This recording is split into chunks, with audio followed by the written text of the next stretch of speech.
Dr. Candy, I think his name is. Okay. Is a character from a short story or like a novella or something that, I want to get this right. Okay. I'll give you time. Take your time.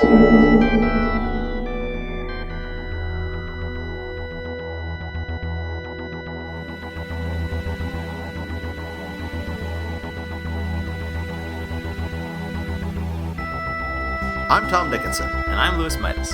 And this is The Cloister Room, a podcast about Doctor Who and other things.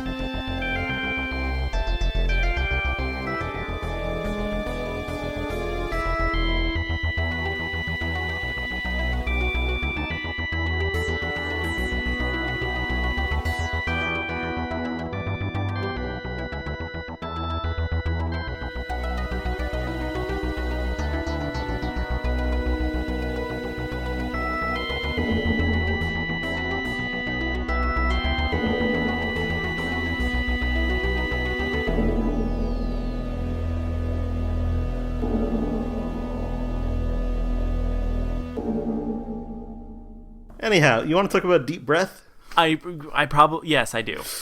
So, how did you like Deep Breath? You know, I really liked it. I liked it too. I don't know if I liked it $8 worth, but I definitely liked it. It wasn't as good as 11th Hour. No, very few things are. I still maintain that that's one of my favorite, if not my most favorite episodes. Yeah. It's definitely hard to beat.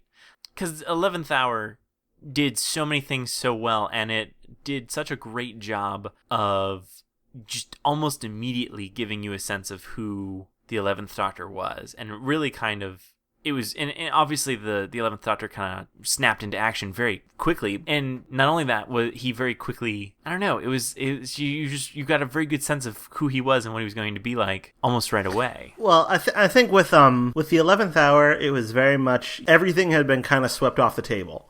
Everything. Yeah, that's right. And it was a complete reset. It was, here's a brand new Doctor, brand new companion, brand new supporting characters, a brand new setting that's not like the settings we've seen before.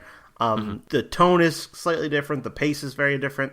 The visuals are very different. We're throwing out all of Murray Gold's old musical motifs and using all these new musical motifs instead, where it's just the whole thing feels like completely fresh and that it hits the ground running. Whereas this is much more in the vein of the Christmas Invasion. That's true. Where it's like, we've already got this whole thing established, and the opening, well, not exactly the opening scene, but the scene where the Doctor stumbles out of the TARDIS kind of reminds me a bit of the scene where the 10th Doctor stumbles out of the TARDIS, and in fact, there's what I think is a direct dialogue lift where Jenny says, "Who's that? Where's the Doctor?" And then Clara says, "This is him. This is the Doctor." Or something like that. It's I don't know if it's a direct dialogue lift, but it's very similar to the dialogue in Christmas Invasion, which is I think this episode is just in general it's more like that. So it's not trying to do the same thing as the 11th Hour is trying to do. Oh no. Yeah, definitely not. Yeah, actually, that's funny. And I would go, and well, it's been a very long time since I've watched the Christmas Invasion, but I feel like I like this more than I like the Christmas Invasion. But that's not really saying anything too special, because I strongly dislike episodes where a main character is like unconscious for most of it, like I wasn't wild about Castrovalva. So, and I was a little bit concerned initially that he was going to have some kind of amnesia and not remember anything, although that sort of goes away very quickly. I mean, he sort of struggles with his identity, I guess, but he still knows who he is, and he kind of knows who everyone is, except he can't seem to really get words out or articulate anything very well at very first, although that turns out to be a very, very short-lived problem, I guess, and then it sort of just goes on with adventure stuff. Yeah. So how do you like the new Doctor Who? I like him. It's weird though. It's I assume you said that only to try to upset me. No, I didn't think you'd be upset by it. Oh, okay, good, because I'm not. Yeah, well, that's how Capaldi would phrase it too. He's all over the place calling himself Doctor Who, and I'm like, well, good for him for doing that, because he's an old school fanboy. He knows that this whole you never call him Doctor Who, you gotta call him Doctor. is not real. It's never been a thing. No, it hasn't. And I think perhaps An Adventure in Space and Time has kind of put that myth to bed, in a sense, because throughout that, I mean, they refer to the character as Doctor Who. Right. The notion is like, that's just what people in the real world can call him. Well, right. And it kind of just, it's kind of a nice shorthand when you are talking about things in the real world, like, it's just nice. It's easier to just say, like, oh, he plays Doctor Who, because, you know, if you just say, oh, he plays the Doctor, and someone's not familiar with Doctor Who or not intimately familiar with Doctor Who, they're just gonna, you know, stare at you and wonder which Doctor you're talking about. Yeah, so I mean, you can't just always go around saying, oh, he plays the Doctor from the hit BBC television show Doctor Who, one of the world's longest running science fiction franchises. Right. You can't just say that. I mean, that's. No, that really slows down conversations. Exactly. And sort of, and just makes it just a little bit awkward. Yeah, so you like the new Doctor Who? I do like the new Doctor Who. But the thing is, like, I still feel like I don't. As I said with the 11th Hour, you kind of very quickly knew who the 11th Doctor was. I still feel like I don't really know who the 12th Doctor is, though. Yeah, I'm not sure I like the new Doctor Who. You know. Okay. Do you have a particular reason that you are unsure? Well, I mean, I don't know. I mean, there are scenes that I really liked him in, and there are scenes where I felt like I did not like him in them at all. Like, I think probably my favorite scenes with him were the restaurant scene. Yes. The scene at the end where he's kind of settled down a bit. Yeah. A scene I really didn't like was I didn't like the scene where he's yelling at a homeless man. Yeah, that was a little uncomfortable. I didn't like the scene in the bedroom where he was confused about what bedrooms are, and I thought Capaldi was really kind of overplaying it there. I thought he was getting a little too over the top with, oh, I'm so confused and frantic, and it didn't feel like completely natural to me in the way that like Matt Smith being completely frantic or David Tennant being completely frantic was. And so true. I'm kind of hoping that this episode is not completely indicative of what his performance is going to be like going forward. Well, right. Because I was not completely sold on him based on what we saw here. Yeah, well, that's kind of the thing is, you know, he is kind of all over the place in terms of his performance here. I mean, like, not that, like, his performance is bad, but, like, just, like, there are parts where he's really, you know, frantic and shouty and, you know, I have to say, I liked, the one thing I did like about that, I don't want to call it that bedroom scene, but, I mean, you know what I mean, the scene in the bedroom. But, you know, the one thing I liked about that scene was when the singular line that I thought redeemed that scene for me was when he told them not to look in the mirror because it was very furious. Yeah. I thought that was entertaining. Although I feel like another thing that they sort of leaned a little too hard on was the whole Scottish thing, because they kept bringing that up, like, you know, and there's him with his accent and not understanding their accents. Well, you know, I actually kind of like that, because I kind of like the idea of, like, if the Doctor's accent is going to change, does he perceive it as having changed? And so this sort of answers that. No, he perceives everyone else in the world as having changed, and he's just talking the way he's always talked. I actually didn't have a problem with any of the dialogue in that scene. I didn't have a problem with the way it was directed. I thought it was actually kind of interesting that a lot of it was one long take, where the camera is kind of moving to follow the characters as they sort of walk around the room, which was kind of interesting. Actually, the problem I had with that scene was Capaldi's performance. I just didn't think he was performing well in that scene, and that makes me a heretic, I think. It could very well. I mean, like, yeah, I think, I'm really hoping that was just like a symptom of, you know, post-regeneration trauma or whatever. You know, I think, and it does seem like by the end of the episode, he is kind of calmer and more serious, I guess, or whatever. So, yeah, I guess it will be interesting to see him get actually angry and see what that's like. But yeah, I hope he doesn't yell. I hope he doesn't yell at homeless people and try to mug them. Right. That was a little bit uncomfortable. I mean, like, just especially because I don't know, we're coming from, you know, Matt Smith, who's just, you know, this really warm and just friendly kind of person who, and if he asked someone for their coat, they'd just give it to him because he's so warm and friendly and nice.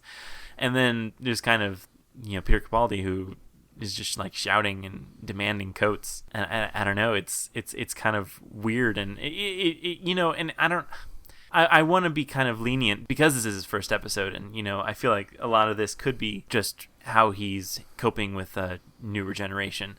But there were a lot of points where it sort of seemed like, well, this doesn't really seem like what the Doctor would do.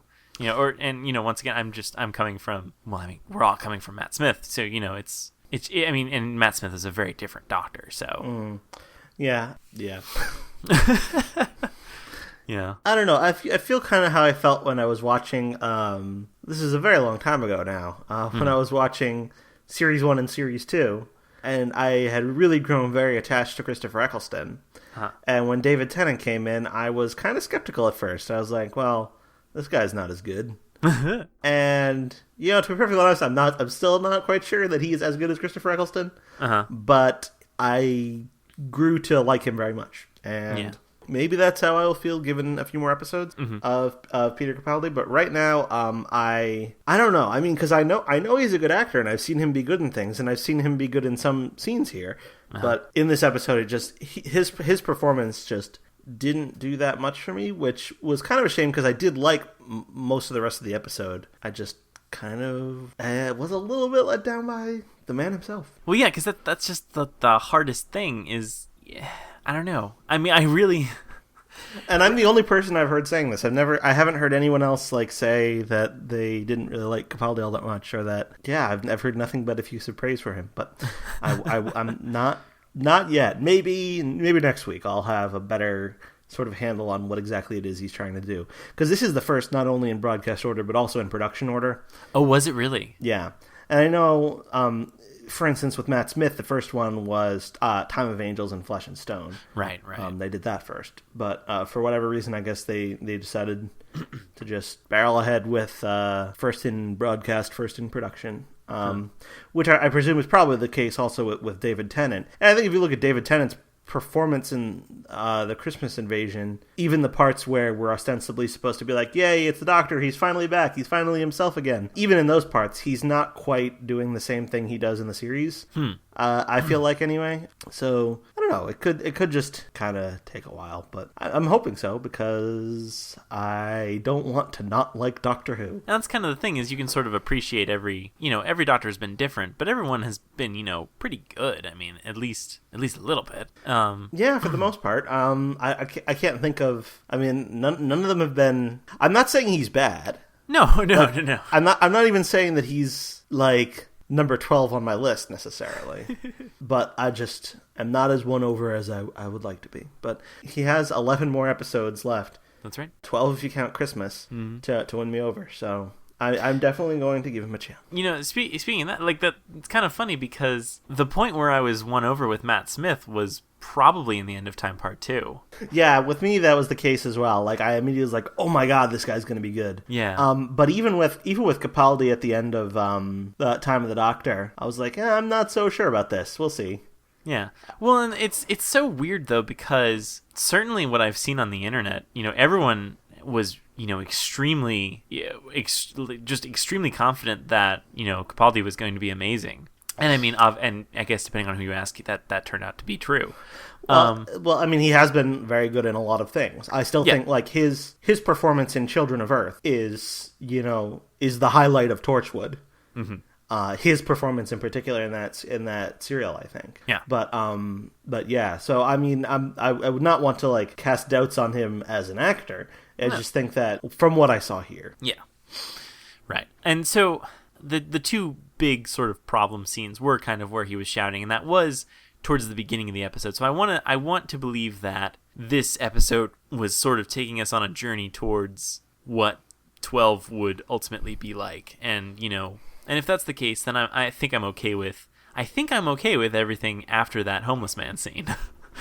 Yeah, the point where it clicked for me was where I started to feel like, okay, maybe I can sort of get to like this incarnation of the Doctor. Was the next scene after that in which he appeared, which was the restaurant scene. Right. Yeah. And speaking of which, as much as I wasn't completely crazy about Capaldi, Jenna Louise Coleman was excellent I thought this is like Clara's best episode so far by a long shot, in my opinion. Well, yeah, and the thing is, Series 7 or Series 7B was really rushed, and they really didn't have. I don't think they really had much time to develop Clara's character on screen, and so we got bits and pieces of what her backstory was, and kind of what drove her, but we never really saw. We never really got the chance to see much of just Clara being Clara, and just seeing Jenna Coleman's performance of Clara just being Clara. I don't know, but yeah, here it's mostly about her. She's kind of really conflicted and confused about who this doctor is, and she doesn't know if she can trust him, and but yeah, so there's all this stuff that she has to go through, and it's really fascinating to watch, and she does do just a tremendous job with it. So yeah, I do really love, and and I love that scene where she where the doctor leaves her down in the larder or whatever, the spaceship, and then she's sort of being interrogated, and I love that scene where she's obviously getting more and more terrified, but she's hanging in there, and sort of keeping talking and just keeping them talking until the doctor can show up, and then everything all hell breaks loose or whatever, and that's just like that. I really liked that scene, and I thought that was really really good. And but yeah, and yeah, I don't know, I thought she did a really great job. I think with Series 7B, like, most of kind of what they tried to do with her character was to like make her the center of the mystery. Yeah. About what was going on with her. And I think at the end of that, there was a sense like, okay, well, now that's kind of wrapped up. But so what else is there for this character? And as much, I think she was fine in The Day of the Doctor and The Time of the Doctor. Yeah. But neither of them really focused on her at all. Right. So she was just kind of there. Right. And I think this kind of addressed it in a big way. Like this kind of brought her more to the forefront. It is very much about like how she reacts to the new Doctor. And I think sort of my favorite stuff she does is like the scenes where like the banter with him in the restaurant, and as they're going down, and in the chair thingy that takes them down, and then the thing with the sonic screwdriver, and just all that sort of like back and forth kind of almost like bickering stuff. I just thought she was very good with that material. Yeah, I do like that dynamic between the two of them, where they're kind of arguing, and and it's funny because this is something that obviously we never saw with Matt Smith. It was Clara and the 11th Doctor got along great together. They were never bickering at all, and it was kind of, I don't know, it was a little bit boring, in comparison to this, where they're not necessarily agreeing, and there's the whole scene with talking about Clara's egotism or whatever, that was, I loved that. That was great, and yeah, so I mean, I think it's going to be very interesting to see how this plays out going forward, and I think that this is, I never disliked Clara, but I feel like she wasn't one of my favorite companions, but now she might be getting there just because of how she's reacting to 12, and just how she's got this sort of fighting spirit now or whatever. She's got this sort of Donna vibe, I think. Yeah, like, that's true. Like Donna or like Tegan, or like just someone who's not going to take any bullshit. Yeah, exactly. Yeah, I like that, and I think this has great potential. Now, have you heard the rumor? I think I might have heard a rumor that I think you might be talking about, that she might be leaving. Yeah, the rumor, which is kind of being reported as news in certain quarters, is that she is leaving after the Christmas special. Huh. So, I don't know. I guess it wouldn't be that surprising. No, and it's not, and I think, Amy and Rory hanging around for as long as they did was kind of abnormal anyway. I wouldn't expect, it could be that we are returning to the Russell T Davies era format of getting a new companion pretty much every new series. I guess there's not, I don't know if, would you consider 2 instances to be a trend? I don't know if I would, but, because Rose obviously stuck around for 2. Well, yeah, but there was a cast change when That's true. From Series 2. So there was I guess I'd call it a pattern where, every season had a cast change where one of the 2 leads was swapped out. Yeah. Whereas that's very much hasn't been the case in the Moffat era. where we're going on his 4th season, and we've had, 2 doctors and 2 companions. Well, so I don't know. Yeah, so that would be very interesting. Well, yeah, and I don't know. I don't know. I mean, obviously, right now, I hope it's not true, but I'm saying that having not seen the 11 episodes until we get to that point. Yeah, so, we'll see then. Well, right. So it could be that there's going to be a very interesting journey that gets us there, and then it'll make complete sense. Oh yeah, of course, Clara's got to go. Of course, she's got to leave now because thing X, Y, and Z happened. That's obviously that's what you do. It's so weird to me that there's 11 more episodes in this season. Yeah. And then another one at Christmas. It's just so strange to me because it hasn't been that way for so long. It's true. Yeah, it's kind of weird to think about because there's so much. There's just so much. There's so much Doctor Who to come. There is. There really is. Well, and that's kind of the thing is, we saw at the very end of this episode, there was that. It's kind of a return to the Russell T Davies era where we've gotten a glimpse of an overall arc that might be happening for this season in that final scene. Yeah, with the trip to heaven. Yes. Where we meet Missy. Yes. I kind of wonder, though, because if you remember, Series 7B had at the end of the 7B premiere, it had the Great Intelligence appear, and it was like, oh, is this going to be a new story arc? And the Great Intelligence also appeared in the finale, but that had nothing to do with the fact that he appeared, that had nothing to do with anything that went on in the Bells of St. John. That's fair. But, so I mean, I kind of wonder, is this going to be another one of that where, this is just our one glimpse, and then, later... have you heard the episode titles? I have heard the episode titles. Okay, so I couldn't keep myself away. Yeah, so the finale is called Death in Heaven. Right. So presumably that's going to kind of come back, but yeah, I don't know, maybe... I hope it's more of an arc along the lines of Series 5. Yeah. Where there is some kind of continuing aspect. Yeah, and that's kind of more what I meant, the sort of hints of vote Saxon, or no, Mr. Saxon wants this destroyed, or whatever, I don't know. A thing like that where, you don't get too much. You just get a hint thrown in every now and again. That kind of approach to the series, like the series finale, where it's just this random hint that, hey, yeah, there's this big thing going on. So what do you think of Heaven and Missy? It seems pretty nice, they got trees and fountains and stuff. I mean, that's kind of, if you're gonna have a heaven. Now, do you realize? Have you seen that set before? It looked vaguely like the whatever it was in The Girl Who Waited. Yep, that's what it was. Okay. It was the same garden, so I presume that's not of plot significance. It's just a reused set. Yeah. I should think. Yeah, and there's already speculation that Missy is the master. Of course, Missy's got to be the master. I mean, who else could it be? Certainly not the Ronnie or anyone. Well, I mean, it could be the Ronnie too, but it could. I'm kind of hoping it's just someone new that we haven't met before. Well, right. Well, and was it implied that she was also the woman in the shop? I think it was implied, yes. Okay, that's what I thought. And so that's kind of nice that, I guess, I don't know. Because I heard a lot of speculation that, the woman in the shop, it was River, or, it was Rose or someone.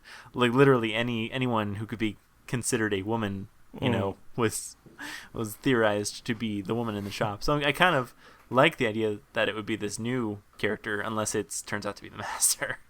Yeah. Well, I remember how obnoxious it was in at the end of Series 3 when an unseen person's hand picks up the Master's ring. Oh, yeah. And who does it turn out to be? Someone we've never met before, who is not significant, and whose name I can't remember, and who only appears in about 30 seconds of the episode in question. So yeah. So I hope it's not that. Could be that lady once again. It could be in a new regeneration. Yeah, there you go. Exactly. There is a planet called Heaven in one of the Doctor Who novels. Is there really? In Love and War. Huh. Which we've talked about on this show. That's right. That's the one where that's with the Seventh Doctor and Ace, right? Yep, that's where they meet Professor Bernice Summerfield, who becomes their new companion. Huh. So, I don't know if that's connected. Probably not. Probably not. Could be, though. I would love to see Professor Bernice Summerfield on the show. That would be... No, so that's a character who has only appeared in the audios, I imagine? In novels and audios. Oh, okay. Right, novels. Yes. I'm actually currently in the process of listening to her audio series. Well, not like right now. Right now I'm recording a podcast. I was earlier today listening to an audio with that character in it. You can multitask. I if you really wanted. It would be very distracting. I imagine it would. But yeah. So that would be cool. That would be interesting. Has that ever happened though? Like, besides, I guess you could say, Night of the Doctor referenced the audios, but has a character who's been in the audios ever appeared on the television show or any on whatever expanded universe media? I don't know. Technically, yes. Okay. Technically, in Let's Kill Hitler, the professor that River talks to at the very end when she enrolls in Luna University or whatever. Dr. Candy, I think his name is. Okay. Was in a story called Continuity Errors. It was a short story by Stephen Moffat with the Seventh Doctor and Bernie Summerfield. So Dr. Candy, I guess, was one of Bernice's colleagues or something. Yeah. Or a professor or something of that nature. So presumably... I don't know. If he exists in the show's continuity, then so must Bernice. Yeah, I mean, that stands to reason. I mean, that's like, that's like Tommy Westfall's Snow Globe or whatever. yeah. Because I think Moffat just in the script, he reused the name he used from that short story. Yeah. Arthur Candy. It's a good name. It is a good name. Well, why wouldn't you want to reuse it? I don't know. Does he go on to become the Candyman, I wonder? Well... We'll have to wait and see. It could happen. Probably. I don't know. I don't know when those two stories are set in relation to each other. I honestly don't know. I mean, I imagine if Arthur Candy is visiting River, I imagine that's the 51st century, so... Probably. Which is odd, because the short story that he appears in Continuity Errors is set in 2643.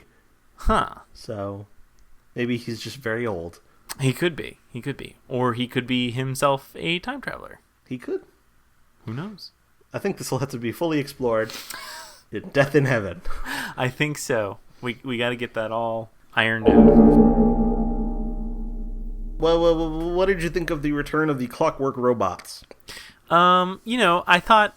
See, the one... I was a little bit annoyed that Stephen Moffat was reusing concepts again until he acknowledged the fact that he was reusing concepts, and then I was kind of okay with it. I feel like you can placate me just by admitting that you're doing something that you're doing. Well, yeah, because at that point it stops being like ripping yourself off and starts being, oh, this is a returning monster. Yes. So I didn't mind that so much. I did find it funny that the Doctor he was so sure that he could remember something about this, but then at the very end he just was like, no, I can't. It doesn't ring a bell to me. And so I thought that was kind of funny. Well, I thought it was funny. It also had the convenient effect of sort of preserving the ending of The Girl in the Fireplace, where he never finds out what's going on. Right. Whereas in this episode, if he had been thinking clearly, he would have realized, oh, there's a ship called SS Madame de Pompadour that is a sister ship to this that must have similar robots, so that must be why they had to go after Madame de Pompadour's brain. But he doesn't put that all together, so the ending of that is preserved. He never finds out. Yep, it's all better. I do have to say, though, I feel like this was a grosser iteration of the... You think? I like the giant balloon made of human skin. Yeah, that was kind of a bit much for me. That's such a gross... It's just so gross. Yeah, I was a little surprised about that, actually. I was surprised that they went that far. Well, right. Using a human heart as like a pump or whatever in your ship in space, that's one thing. But using like a patchwork quilt of human flesh, that's taking it to a whole other level. Yeah, it's interesting too because in The Girl in the Fireplace, like when Rose and Mickey realize that it's real human parts, there's this kind of like sort of hushed sense of like moral horror at it. Yeah. Whereas in this, it's like, wee, flesh balloon. Yeah. Pretty much that. Pretty much. Yeah.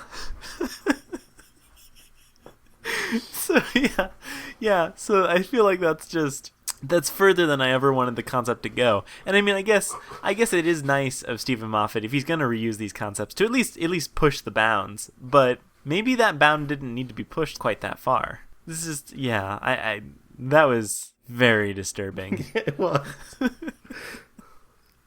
Like I am very rarely disturbed by, I guess, anything I've seen in Doctor Who. I mean, like, I can cope with things like, I watched 5 seasons of Fringe. I can deal with weird stuff, but this was a giant hot air balloon made out of skin. No, I'm imagining that as something that could happen in Fringe. And it's not that, it wouldn't be that, like, in the world of Fringe, it wouldn't be that implausible. Like that someone would make a hot air balloon out of flesh, but it would just be so tonally jarring with the show. Well, right. It's like, I can imagine the Fringe case where, like, David Robert Jones is trying to, like, I don't know, bust out of a prison or something, so he makes this, giant flesh hot air balloon where, and, Walter remembers, oh, yeah, back in the 70s, me and Belly envisioned, this flesh balloon. I could see that, But, yeah, this was just... Another thing is that it was just totally surprising because this is Doctor Who. I'm not expecting flesh balloons. I do think they made the robots very creepy, though. Oh, they did. Yeah, absolutely. Yeah. The ones in Girl in the Fireplace are plenty creepy, without looking like real people. But especially the ones in the restaurant, I thought were very creepy. The ones that were pretending to eat. Yeah. I thought that was very well done. Yeah, that was very eerie. Just... because when it sort of dawns on them that, hey, something's wrong here, and you sort of, and they're just all, it's weird that they're just like all these people sort of not people, just sort of like quietly clanking their utensils and stuff, and just it's all very eerie how they're going about that. And yeah, so I have to say that is kind of really creepy. Yeah. So is there a promised land?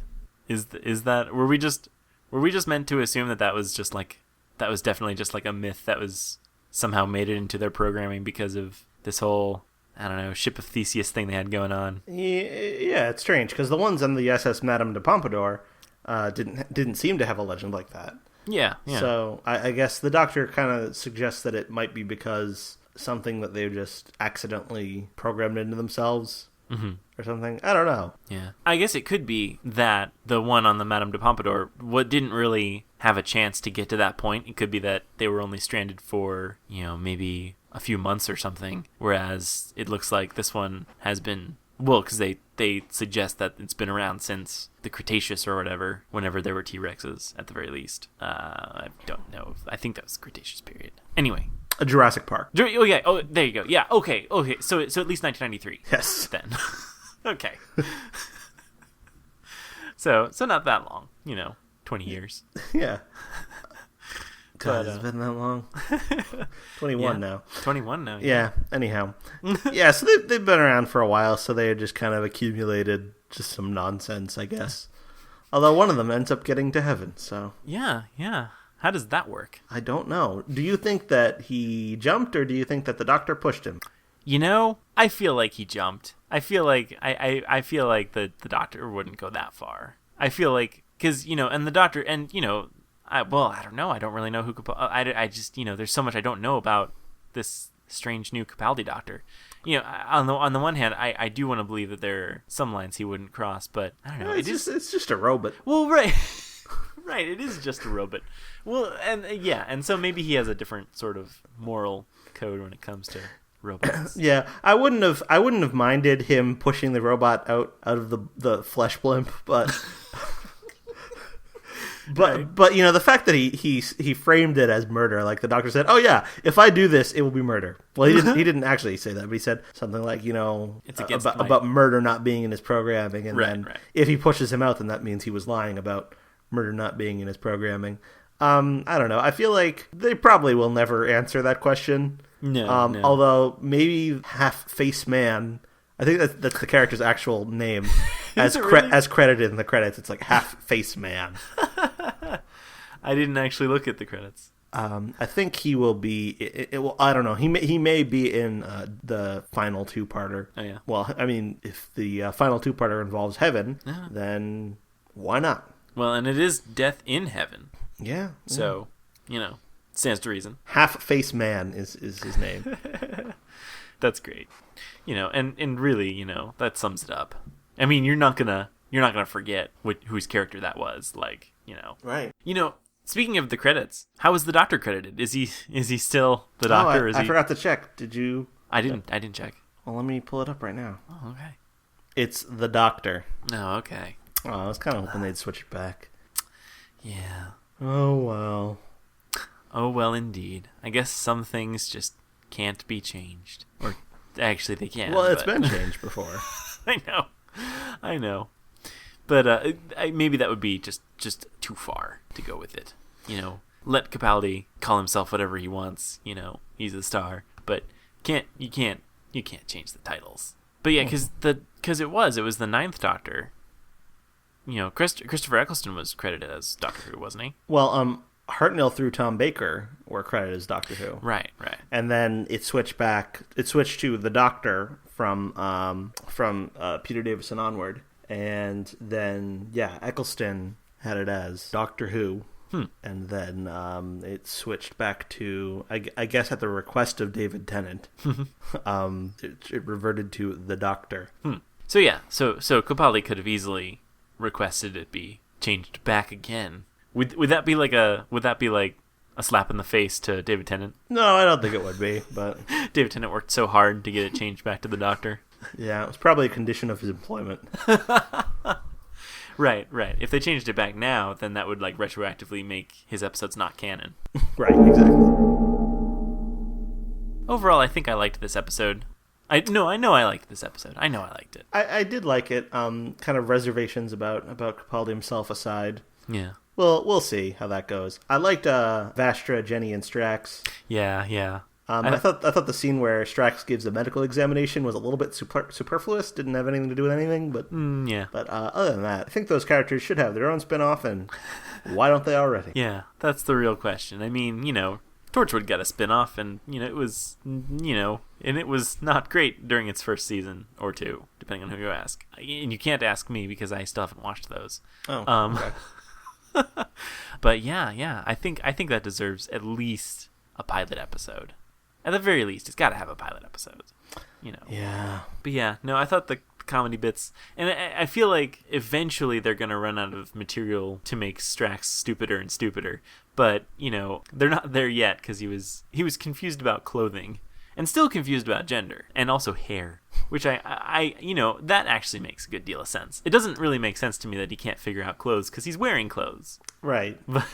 But I understand a confusion over hair. That one I buy. Well, the thing with gender is that he's a clone. The whole species is clone. Yeah, and I get that. I completely buy that. Although, I do have to say, it is weird. And I realize Strax isn't necessarily a representative of the general population, but it is weird that in episodes like the Sontaran Stratagem, you get examples where, I think it's General Stahl who's like, words are the weapons of women folk. And, so clearly he has an understanding of gender. I mean, maybe that didn't make its way down to the lower ranks, even if it is completely sexist, Yeah.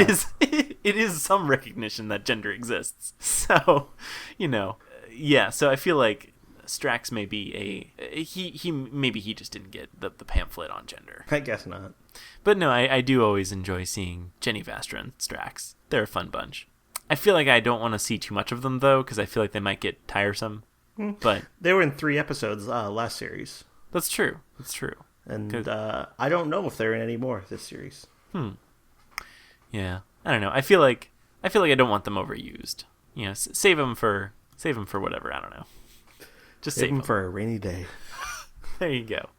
Well, yeah, because it's starting to feel a little bit like Victorian London is kind of home base. Like, because, It does feel that way. I don't think there's anything wrong with that. No, not at all. But it is something that's kind of interesting, because, it's kind of, because it's kind of like, sort of in the Russell T Davies era, it always sort of felt like the companion's home was not necessarily home base, but, there was, that was kind of always where they needed to get back to eventually, or not even where they needed to, but just where they would ultimately come back to. And now it sort of almost feels like it's more towards them in Victorian London, that's kind of where they're going to come back to eventually. Not that we know that, but seems like that's always happening. Yeah, but Clara is going home all the time. No, that's true. We just don't see it. Yeah. Yeah, that's another thing about Series 7B is that they definitely showed her leaving the TARDIS every time, but that wasn't really shown a lot of. So that's true. Her home is home base more than any other home base. I don't know. What episode are you most looking forward to? I don't know. I feel like, well, because there's I think Robots of Sherwood. Have you read any scripts or anything? No, I have not read any scripts. Yeah, because I think the first 5 or was it 6 got leaked? Yeah, I think so. And several of the episodes themselves got. But that's right. They were rough, unfinished cuts. Right. No, I have sort of been following like spoilers. Like I've been allowing myself to get spoiled about various news. Very like casting news and filming news and stuff. I knew about the Matt Smith cameo. I knew about that too. I don't remember how I knew about that. I don't remember either. I wish I hadn't. I didn't like go looking for info about it. I was like, is there going to be a Matt Smith cameo? It just got spoiled for me, and I was like, well, I didn't want that. Why'd you tell me that? And this was months and months ago. Yeah, I don't remember how I found out about that. But that was also a thing that had been theorized about because the phone was off the hook, in Time of the Doctor. So I think some people had theorized that was going to happen. But yeah, no, I seem to remember there was, because they had to do some outdoor filming for that scene. And I think that they had, just people taking photos of the filming. And I remember that because there was a lot of attention to it because it was the first set photos of Capaldi in costume. Ah, yeah. Yeah, actually, now that you mention that, because I was also spoiled about the phone call, but because of that, I thought that the phone call was going to happen in a subsequent episode because he was already in costume, and I figured that would be like the final scene of the first episode was him in costume, or maybe not until, well, no, probably at the final scene of the first episode, because that's usually how it works.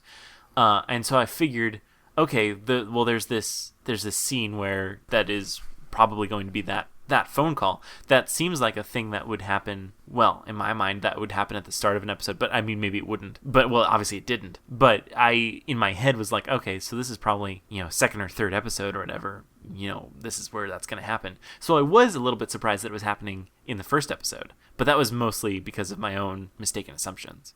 Okay.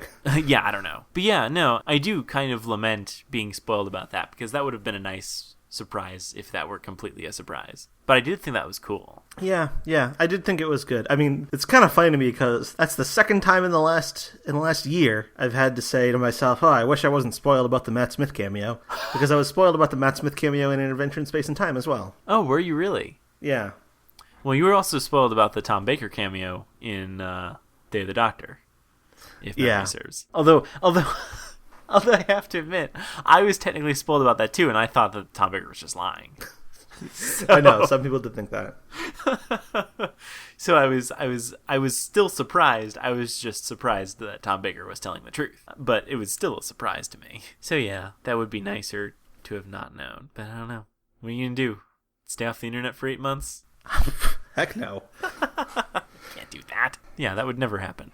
That could never work. Nah. You're just gonna have to be spoiled. But you say Robot of Sherwood is the one you were most looking forward to? Probably. That's being written by Mark Gatiss, right? Yep, Mark Gatiss. Yeah, I think I'm looking forward to that. I think the one I'm most looking forward to is Listen. Oh, right. That's the I don't know how, but I guess maybe because it was one of the scripts that leaked. But as I understand it, that is being considered like one of the best episodes Moffat has written since whatever blank, or at least that's what I've heard rumors of. Yeah, I have heard that, and I'm kind of curious. I'm curious about Kill the Moon. Yeah. Is that going to involve Strax? I don't know.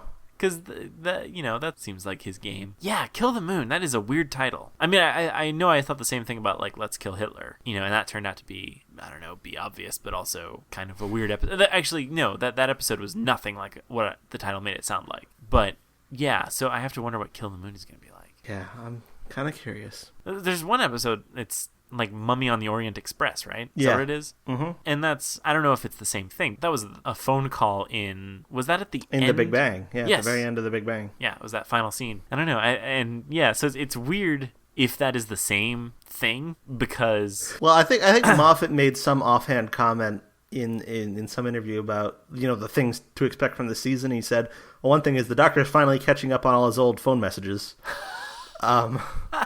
Okay, so maybe that's it. Well, yeah, and when you're a time traveler, that's fine, because, I feel like what Matt Smith said was like, oh, we'll be right there, or whatever, and not that means anything, to a time traveler. So, yeah, it could very well be that he looks over at Amy and Rory when he says this, but, obviously the caller has no way of knowing who the we is. Right. So it could very well be that that's finally something they're going to get to. Mm-hmm. Winston Churchill should be so lucky that he got his problem fixed right away. Pretty much right away. Well, actually, as I remember, I think it was a few months because of problems with landing the TARDIS or something. Well, from the Doctor's perspective, yes. Though, it was right away. Right, which is... That's all that counts. Right.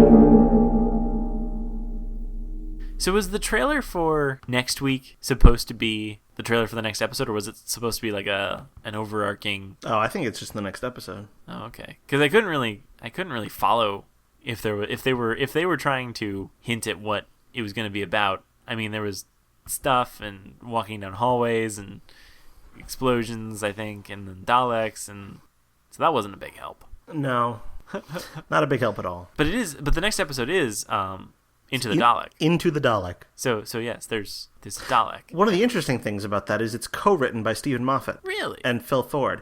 Yeah, these episodes were, like, Into the Dalek was originally announced as being written by Phil Ford. Time Heist was going to be Stephen Thompson. And The Caretaker is Gareth Roberts. All three of whom are, like, people who have written Doctor Who previously. Uh-huh. But those three episodes got announced as Stephen Moffat co-credits.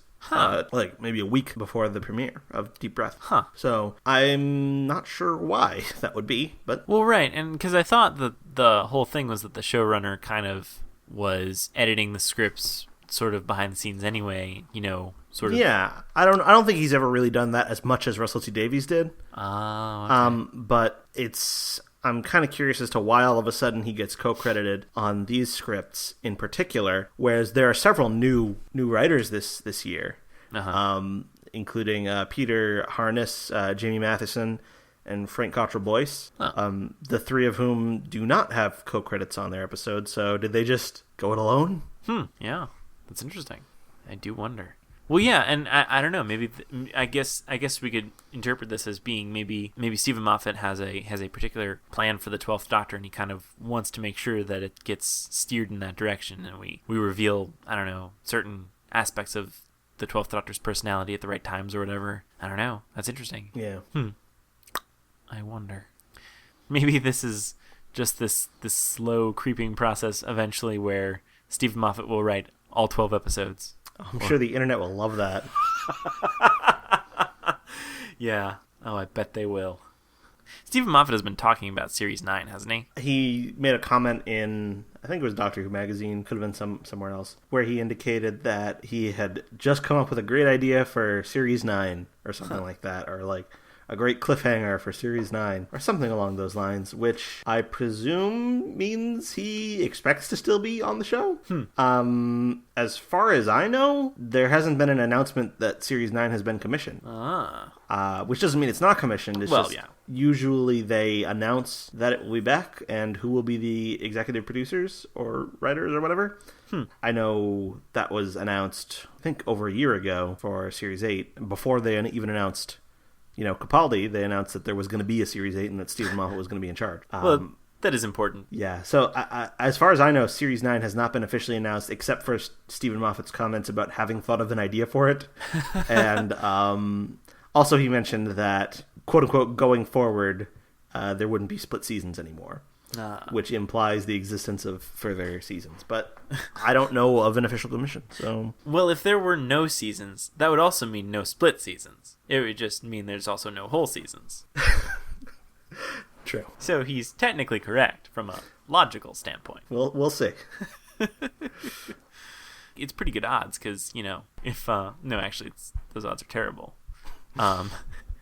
But if there's like a 50-50 chance between Doctor Who being canceled and Doctor Who being back, he would have like a 75% chance of being right on whether or not the returning season would be a split season or not. On my Tumblr, I did predictions. Oh, yeah? Let me pull those up. About who would stay and who would go. Oh, okay. So, Capaldi, stay for Christmas with 95% confidence. Okay. Stay after Christmas with 70% confidence. And then, presuming he stays after Christmas, stay after Series 9 with 51% confidence. Those are my predictions. Yeah. Okay, so for Coleman, stay for Christmas with 80% confidence. Leave after Christmas with 60% confidence. And presuming she stays after Christmas, leave during or after Series 9 with 90% confidence. That seems reasonable. And for Moffat, I said, stay for Christmas with 99% confidence. Honestly, that should probably be 100. Yeah. But I wrote 99. Stay after Christmas with 70% confidence. And then, presuming he stays after Christmas, leave after Series 9 with 80% confidence. Yeah. Yeah, that man doesn't seem to know when to quit. Well, the thing is, when Russell T Davies left, it was very clear that it was Stephen Moffat's turn. That's true. It's not clear if he leaves whose turn it is. Well, yeah, that's kind of the thing is, right now, Doctor Who's really popular, and more popular than it's ever been probably. And if it gets handed off to someone new, is it gonna decline in popularity? And so, I feel like from a business standpoint, I would be, if I were, an executive at BBC or whatever, I would be concerned for when that regime change happens. If Stephen Moffat leaves, is the next person going to have, or just going to be able to keep this train going or whatever? So that would make me nervous. And I'm sure that to some extent they were probably concerned about that when he took over. That's true. Yeah. So I don't know. That's kind of the weird thing is, unless sometime between now and whenever he leaves, unless one of the writers becomes this clear choice, it's going to be, I imagine it's going to be kind of a mixed reaction when that happens. Is it's just so weird that there's not a clear next showrunner. I would kind of like to see somebody from completely outside do it. Yeah, and I feel like that there would be some benefit to that because they could really take and reinvent the show if need be. And that could be something that it will desperately need at some point, because it seems like, this is a new Doctor and a new series, but it's, Series 8 still feels, or at least, the one episode we have so far, still feels like Series 5 through 7 did, to an extent. So I feel like the show could benefit from being, completely changed, like there was a change between Series 4 and 5. Well, it has a much slower pace now, I think. That's in okay. Series 8. Or maybe that's just this 80-minute episode thing. Yeah. That would be interesting to see what it is going forward. Because, yeah, you're right. It did have a much slower pace, and I actually really enjoyed that. Me too, because I thought it was in danger of getting, so fast that I don't know, entire season arcs would happen in 40 minutes. Right. Yeah. Yeah, I don't think I could handle many more Power of Threes. Yeah. But yeah, so yeah, I think that is something that would be nicer, or something that would be nice to keep for Series 8 and have that be the new trend going forward, is that they have scenes where there is room to breathe. There was a piece of music in this that I presumed to be the 12th Doctor's theme. But I didn't really like it that much. Okay, I was trying to listen to the music, but I ended up getting such into the plot, and I don't know, probably on my 4th or 5th rewatch would have been, if I had gotten up to 4 or 5, would have probably been the rewatch where I really paid attention to the music. So I don't know what it was. At what point did you hear it? I forget exactly when. I think it was when he leaves the bedroom. Okay. And it sounded to me like just a modified version of I Am the Doctor. Well, that's no good. No, I was hoping that Capaldi would get something completely different in terms of his version of I Am the Doctor. So, yeah, I sincerely hope that we have yet to hear his theme. Or maybe we won't have a theme. Maybe there'll just be no theme. Maybe he'll be themeless. Yeah. Well, actually, one of the things I like most about the scene in the restaurant was that there was no music for a lot of it. Oh, yeah, that's true. Yeah. And I kind of like musical restraint, which is something that Doctor Who hasn't always been very good at. That's true. In the, ever, actually. Right. I bet it was better in the classic series than it is now, but there's just music over pretty much everything in the new series. So I really liked having that scene worked a lot better with no music, and they could very well, if they had wanted to, like they could have done like a goofy kind of like like our characters are being snarky at one another kind of music, and I'm just glad they didn't do that because it worked really well without it. Yeah, that was nice. Mm-hmm. But yeah, there are times when no music works better than music would have. You always have that choice. There's always a choice.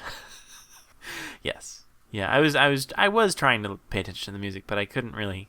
Or I didn't really pay attention to the music, so I feel bad. I feel like I've let Murray Gold down. I haven't been listening to him. But yeah, I have no doubt that I will be rewatching this episode again. I might, but I might not. Well, there you go. So they're considering this a sort of feature-length special. They're charging $8 for it on iTunes and Amazon. They're releasing it on its own DVD and Blu-ray just because it's long, I guess.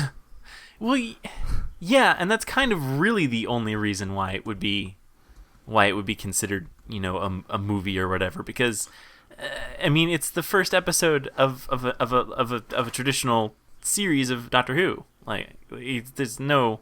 I understand wanting to put, whatever Day of the Doctor on its own release, or I guess even Time of the Doctor. Those are. But even so, they always do the Christmas special as its own release. That's true. They do. And so that makes sense. But this is, we're gonna get another episode next week. It just seems kind of silly. I seem to recall in the past, and I guess this isn't that unusual, but I seem to recall in the past that they've released like half seasons on DVD and stuff, like the first 3 or 4 episodes of a season. And I'm thinking of like back in the Russell T Davies era. I don't know if they still do that. Back in the Russell T Davies era, they had Series 1 was done, 4 releases, and then there was the box set which collected those. But I don't think the individual releases ever got released in America. Huh. And then America would just get the season box sets. But now, actually, they've gone back, and now they're doing half-season releases for the RTD era seasons, whereas there were none before. Interesting. And then when they got to the split seasons, once the seasons were split, they sold separate box sets, which like they did with Battlestar Galactica or any other series that like they did with Breaking Bad. I'm sure they do it with Mad Men as well. So that if it's a split season, they just sell it as though they're 2 different seasons. So. That's a fine thing, I guess. I don't know. If there's people who want to just own these episodes as fast as they can, then that's obviously a nice way to do it, I suppose. This seems to be an extreme of it, though, that there's now just one episode that's, and it is a longer episode, but it's just like getting its own standalone sort of release, which is odd. I still haven't even bought the Day of the Doctor and the Time of the Doctor. Oh, really? Because I'm waiting on some kind of box set that will collect those with the Five-ish Doctors reboot and perhaps an Adventure in Space and Time. Yeah. Which I actually did buy the Blu-ray of Adventure in Space and Time, but I'm kind of expecting a quote-unquote 50th anniversary collection, which actually has been announced for the UK, but hasn't been announced for Region 1. So I honestly don't know. Huh. Eventually I might cave and buy the single releases, but I just want a box set to put on the shelf next to my box sets. No, I totally understand. I did buy the individual releases, and it looks terrible. Not terrible. This is not the worst problem I've ever had to endure. But it does. It looks really weird because I've got my box sets. I've got my, Series 6, Series 7, and then there comes, Day of the Doctor and Time of the Doctor, and they're just these little tiny little things, and it doesn't make sense, especially because and neither of them has 5-ish on it. That's right. The only American DVD release that has 5-ish on it is the just announced complete Matt Smith years DVD and Blu-ray box set. So you have to pay, upwards of $150 if you want to get that. Yeah, wow. Oh, well, actually, I was gonna ask that. Is there any way? So there is no way to buy 5-ish Doctors on its own, like just standing alone. No. Huh. Well, yeah, like not even digitally, like not even on iTunes or whatever. Oh, I think it's. I don't know if it's on iTunes, but I know it was freely available in the UK.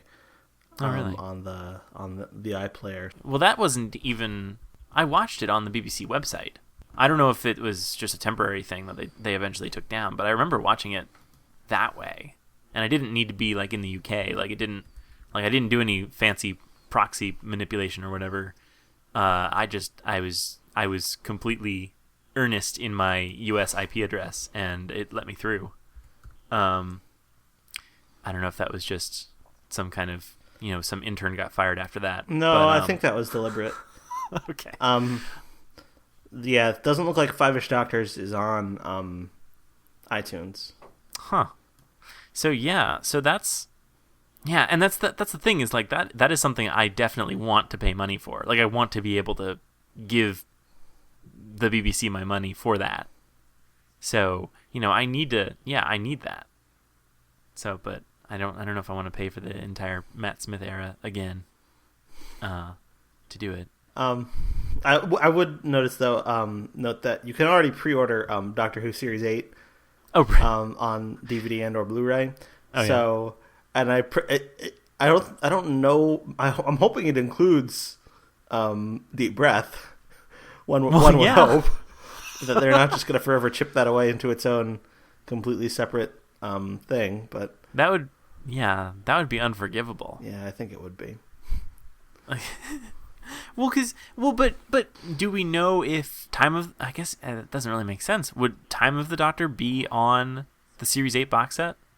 Because that's how it's always worked. I mean, not always. I mean, The End of Time wasn't on the Series 5 box set. That's true. That's a good point. I do have to say, though, there were parts of this episode where I recognized it from the trailer or one of the trailers, because I ended up rewatching at least one of the trailers quite a bit. Probably like the first one that they revealed so his speech at the end of the episode was kind of pretty much used verbatim for that trailer and sort of interspersed with what I guess turned out to be mostly scenes from this episode. Because there's one where he's looking out of over London from his flesh balloon, or the other flesh balloon, and he's sort of looking off in the distance, and then at the very last second he like turns his piercing glare to the camera, and I recognized that from the trailer. And then there was obviously the half-face man was in the trailer, and the scene where he ignites his whatever torch thingy, and then there was the dinosaur that was also in that trailer.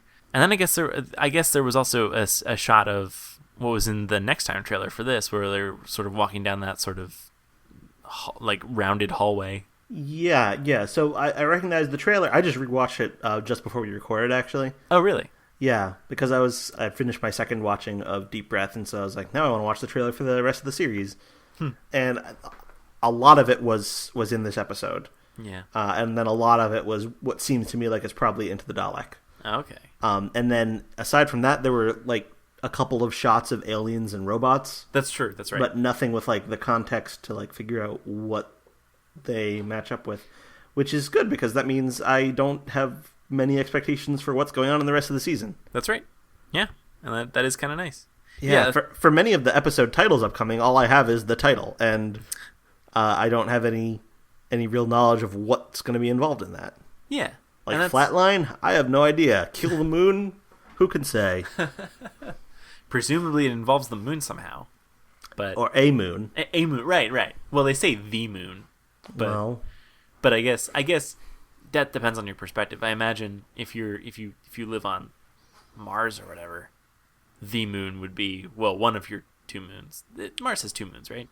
Yep. Phobos and like Demos or Demos. Yes, Demos. Yeah, there you go. So yeah, so yeah, I don't know. It's all about perspective, I suppose.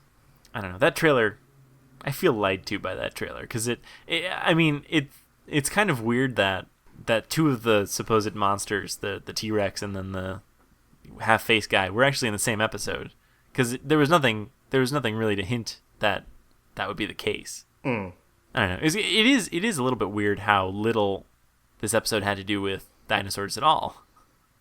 But not that I'm not really bothered by that, since we already got an episode with dinosaurs. Yes. I when the episode leaked, I caved and watched the very beginning of it. Oh, really? Before realizing, oh, this isn't good. I don't want to watch this. Like, because it was in black and white, and it was I think the audio was very slightly pitched up. Really? Yeah. Huh. That's weird. And it didn't have finished effects. It had watermarks. It wasn't in HD, and I was like, nah, I'm not doing this. This is not how you enjoy Doctor Who. And really, it isn't. That's kind of like you don't want to see how the sausage is made. You don't want to see that. I mean, you can see it in like Doctor Who Confidential or whatever, but you don't want to see like unfinished products. That's no. I either want to see a finished product or a telesnap reconstruction. Right. Nowhere in between there. That's it. That's the binary. You either have a telesnap reconstruction or you have the finished HD product. That's it. Yes. That's all. That's it.